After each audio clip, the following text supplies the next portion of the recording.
Welcome to Rockstar Valli kitchen நேயர்களுக்கு வணக்கம். இன்றைக்கி நம்ம செம்படக்காய் மீன் தொக்கு எப்படி செய்யணும்னு பார்த்துக்கலாம். இதுதான் செம்படக்காய். இது இடுப்பு வலிக்கு ரொம்ப நல்லது. இது இந்த மீன் இதுக்கு தேவையான பொருட்கள் பார்த்துக்கலாம்.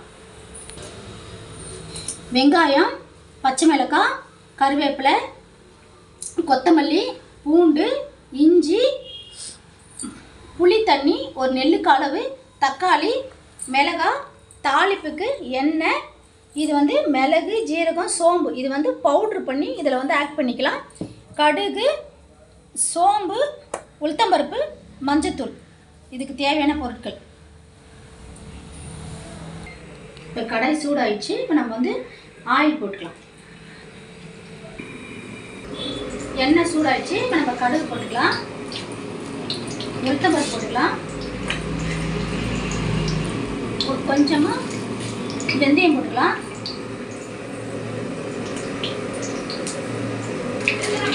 சோம்பு போட்டுங்க. சோம்பு போட்டு இஞ்சி போட்டுங்க, பூண்டு போட்டுங்க, பச்சை மிளகாய், கொஞ்சமாக கருவேப்பிலை, வெங்காயம் வெங்காயம் போட்டு இது நல்லா பொன்னிறமாக இருக்கும். நல்லா வதக்கிடுங்க. இங்கே பாருங்கள், இது நல்லா பொன்னிறமாக ஆயிடுச்சு. இந்த நேரத்தில் நம்ம கொஞ்சம் சும்மா லைட்டாக மஞ்சத்தூள் மட்டும் லைட்டாக ஆட் பண்ணிக்கலாம். மஞ்சத்தூள் ஆட் பண்ணி இந்த பச்சை வாசனை போகிற வரைக்கும் கொஞ்சம் வதக்கி விட்டுருங்க. இந்த மஞ்சத்தூள் போட்டு பச்சை வாசனை போயிடுச்சு. இப்போ நம்ம தக்காளி கொட்டி நல்லா வதக்கிடலாம்.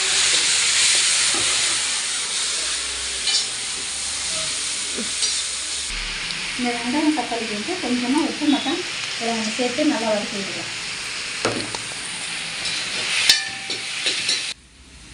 இங்கே பாருங்கள், இது நல்லா வதங்கிடுச்சு. அது நல்லா எல்லாமே மிக்ஸ் ஆகி நல்லா அழகாக வதங்கிடுச்சு. இந்த நேரத்தில் நம்ம வீட்டுக்கு மிளகாத்தூள் அரைச்சி வச்சுருக்க எல்லா மசாலா போட்டு அந்த மிளகாத்தூளை இதை ஆட் பண்ணிக்கலாம். இதில் ஒரு 3 ஸ்பூன் ஆட் பண்ணிக்கலாம். இது குழம்பு மிளகாத்தூள். இது நல்லா அழகாக மிக்ஸ் பண்ணி அதுக்கப்புறம் நம்ம புளி தண்ணி கரைச்சி வச்சுருக்கலாம். இந்த பச்சை ஸ்மெல் நல்லா போகிற வரைக்கும் நல்லா வதக்கி விட்டுட்டு இந்த புளி தண்ணியை இதில் மிக்ஸ் பண்ணிக்கலாம். ஒரு நெல்லுக்கு அளவு தான் எடுத்தேன் நான். இதை நல்லா கட்டியாக கரைச்சி வச்சுக்கோங்க, ரொம்ப தண்ணி வேண்டாம்.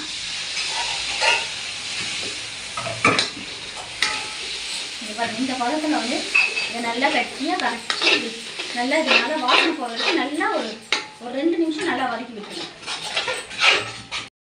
இது பாருங்கள், இது நல்லா தொக்கு மாதிரி ஆயிடுச்சு. இந்த ஸ்டேஜில் இதை நல்லா அந்த புளி தண்ணி மிளகாய் தூள்லாம் போட்டுட்டு நல்லா அழகாக வதக்கி விட்டுட்டு இப்போ நம்ம இதில் தண்ணி ஊற்றிக்கலாம். இங்கே பாருங்க, இதை ரொம்ப தண்ணி ஆட் பண்ண வேணாம், கொஞ்சமாக தண்ணி ஊற்றிடுங்க. ஏன்னா இது ஒரு 10 நிமிஷத்துலேயே இந்த கடம்பா இந்த செம்படக்காய் 10 நிமிஷத்துலேயே வெந்துடும். இதுக்கு அதனால் ரொம்ப தண்ணி ஊற்ற வேண்டாம். இதை நம்ம தொக்கு நல்லா செய்யணும். இப்போ இந்த கடப்பானை இதில் நம்ம போட்டு இறக்கிடலாம்.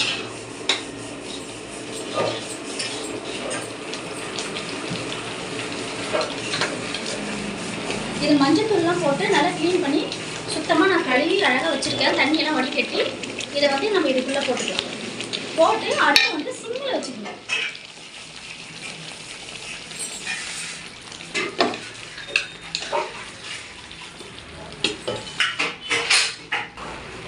இதுக்கு இப்போ நம்ம இந்த குழம்புக்கு தேவையான உப்பு மட்டும் பார்த்து போட்டுக்குங்க. நான் கொஞ்சமாக தான் உப்பு போட்டுறேன். இந்த களி வதக்கும் போது இதுக்கு கொஞ்சமாக உப்பு போட்டுங்க. கொஞ்சமாக உப்பு போட்டு இது எல்லாத்தையும் நம்ம மிக்ஸ் பண்ணி விட்டுக்கலாம். பொறுமையாக மிக்ஸ் பண்ணுங்கள். இது அப்படியே குழன்னு ஆகிடும். இதுக்கு மறுபடியும் இதுவாகிடும். இதில் ஏன்னா ரொம்ப சாஃப்டாக இருக்கும் இந்த மீன். அதனால் பொறுமையாக கிளறி விட்டு சும்மா கிளறாதீங்க. இப்போ கிளறி விட்டு சிம்மில் மட்டும் வச்சு விட்ருங்க. இது அப்படியே அதை அப்படியே வேகட்டும்.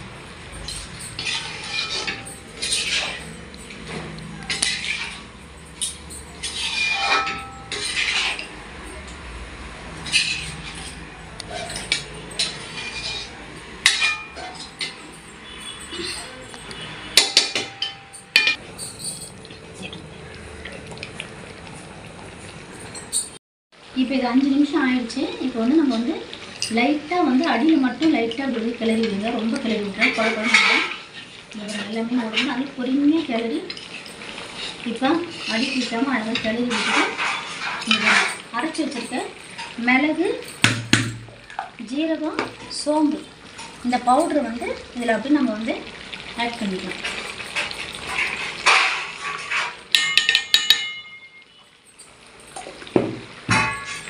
ஆட் பண்ணி இது ஒரு 5 நிமிஷம் மட்டும் இதில் வந்து நல்லா வேகட்டும். இந்த பவுட்ரு நல்லா கலந்து விட்டுருங்க. பொறுமையாக கலந்துருங்க. இது வந்து ரொம்ப சாஃப்டான மீன். இது ஒன்றுக்கு ஒன்று அப்படியே ஒரு மாதிரி ஆகிடுது. பஞ்சு போட இங்கே பாருங்கள், இந்த மிளகு தூள்லாம் போட்டு ஒரு 5 நிமிஷம் ஆயிடுச்சு. இது மேலே வந்து கருவேப்பிலை, கொத்தமல்லி மட்டும் தூவி விட்டுருங்க. தூவி விட்டு நம்ம வந்து கேஸ் வந்து ஆஃப் பண்ணிடலாம். கேஸ் ஆஃப் பண்ணிடலாம். இதை வந்து அப்படியே விட்டுருங்க. நீங்கள் இங்கே பாருங்கள் ஃப்ரெண்ட்ஸ், செம்படகா மீன் தொக்கு ரெடி. இது வந்து இடுப்பு வலிக்கு ரொம்ப ரொம்ப நல்லது இந்த மீன். நீங்கள் நான் செஞ்ச முறையில் நீங்களும் சமைச்சு பாருங்கள். உங்களுக்கு பிடிச்சிருந்தா ஷேர் பண்ணுங்கள், லைக் பண்ணுங்கள், சப்ஸ்கிரைப் பண்ணுங்கள். Thank you, welcome.